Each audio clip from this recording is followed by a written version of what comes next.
100 سال پہلے 4 نومبر 1922 کو قدیم مصر کے بارے میں ماہرین کی سوچ بالکل بدل گئی جب برطانوی آثار قدیمہ ہاورڈ کارٹر اور ان کی ٹیم نے دا ویلی آف کنگ میں 3000 سال سے زائد عرصے سے چھپی ہوئی ایک سیڑھی دریافت کی۔ ناظرین، یہ سیڑھیاں ایک مقبرے کو جاتی تھیں اور مزید تحقیق کرنے پر معلوم ہوا کہ یہ مقبرہ توتن خامون کا ہے۔ توتن خامون مصر کا ایک بادشاہ تھا جس نے مصر پر 10 سال حکومت کی اور قدیم مصر میں لوگ اسے توت کے نام سے بھی جانتے تھے۔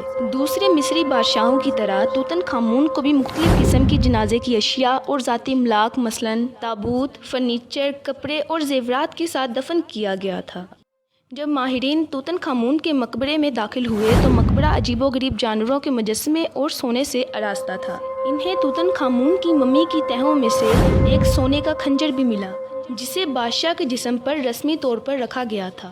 اس کے علاوہ ہاورڈ کارٹر کی ٹیم کو وہاں ایک اسکارف ملا جو سونے کی انگوٹھیوں سے بڑا ہوا تھا۔ کہا جاتا ہے کہ توت کی تدفین کے 2 سال بعد ڈاکو اس کے مقبرے میں داخل ہوئے تھے، لیکن توت کا سامان برقرار رہا۔ مقبرے کی کھدائی کے دوران لکڑی کے ایک صندوق میں 2 چھوٹے تابوت ملے۔ 2011 میں شائع ہونے والی ایک تحقیق کے مطابق ان 2 صندوقوں میں توت کی 2 بیٹیوں کی لاشیں تھیں جو اپنے والد سے پہلے مر گئی تھیں اور ان کو ان کے والد کے مقبرے میں دفن کر دیا گیا تھا۔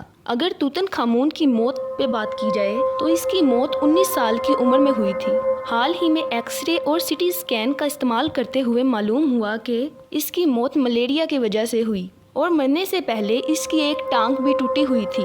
مصر کے لوگ چھوٹی زندگی گزارتے تھے کیونکہ ان کے پاس آج کے دور کی طرح کوئی خاص ٹیکنالوجی موجود نہ تھی۔ کھدائی کے دوران ماہرین نے توتن خامون کی لاش کے مختلف اعضاء کاٹ کر اسے تابوت سے نکال لیا تاکہ اس پر ریسرچ کی جا سکے، لیکن کارٹر نے 1926 کو ممی کی باقیات کا جائزہ لینے کے بعد اس کی تدفین کر دی، لیکن اس دوران توت کے ساتھ دفن کیے گئے زیورات کو ہٹا دیا گیا تھا۔ توتن خامون کے مقبرے کی دریافت میں 5000 سے زائد انمول چیزیں موجود تھیں اور یہ اب تک کی سب سے بڑی تلاش ہے۔ ماہرین کا کہنا تھا کہ دوسرے مقبروں کے برعکس توتن خامون کے مقبرے کی چیزیں اپنی اصلی حالت میں موجود تھیں۔